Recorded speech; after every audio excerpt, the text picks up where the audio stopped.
Tuesday, March 29th, and welcome to Odds Wizard, where we bet for fun by betting together. We have 3 great picks for you today. I also have a little bit of extra knowledge for you guys to tell you what I'm looking for in some of my picks coming up, and what sports I'm starting to watch more that aren't heavily covered that might give us some better odds, okay? Last night we went 1 for 3. Our Quickie worked out, at least our betting one. That's the only one that hit last night was our betting Quickie.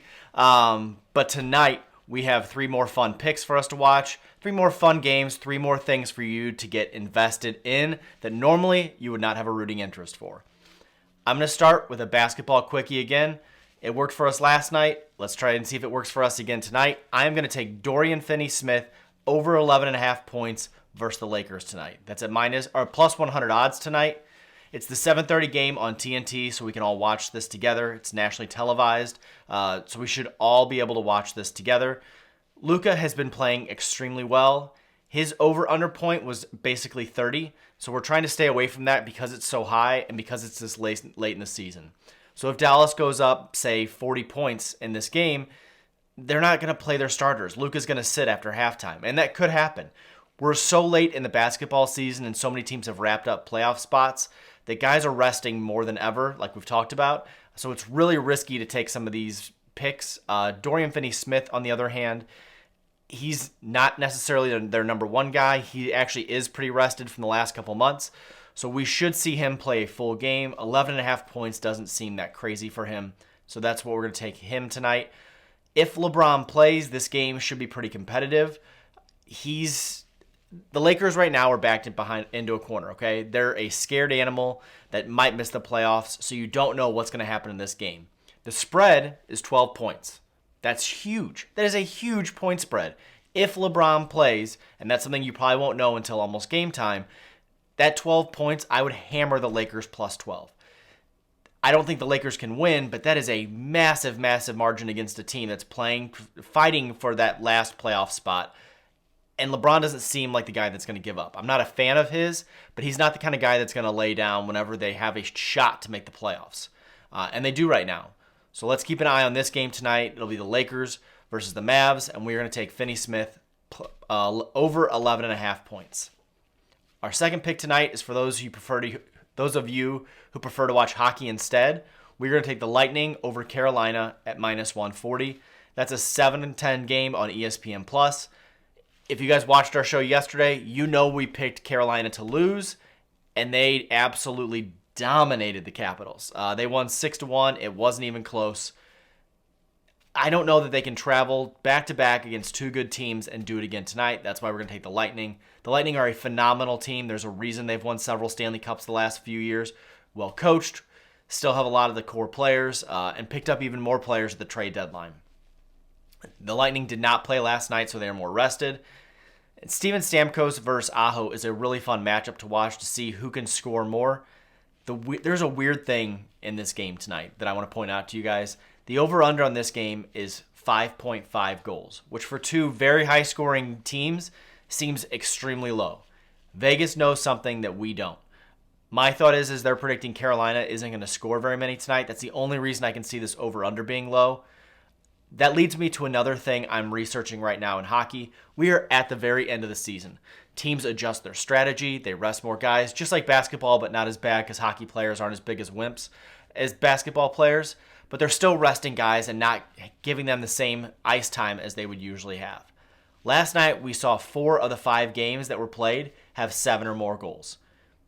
Oddly enough, 4 games last night were 6-1. Exactly 6-1.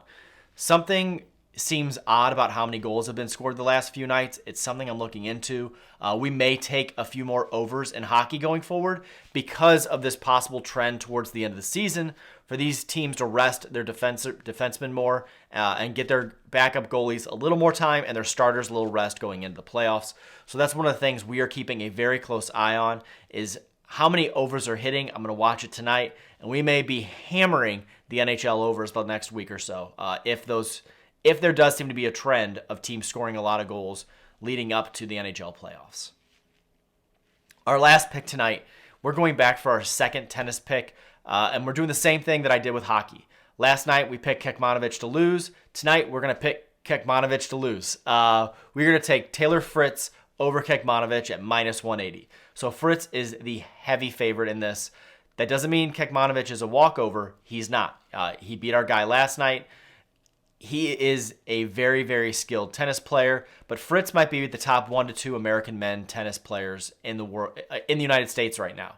So this is the 9 o'clock tennis match. It should get prime billing on the Tennis Channel. And you might be wondering, do I have the Tennis Channel? If you have ESPN, you probably have the Tennis Channel. It's just down there near the Hallmark Channel and Vice and all the other weird channels we only watch once to twice per year. Here's the thing you all need to know about American men's tennis. It is coming back. The days of Courier, Agassi, Sampras, those days are literally a year or two away.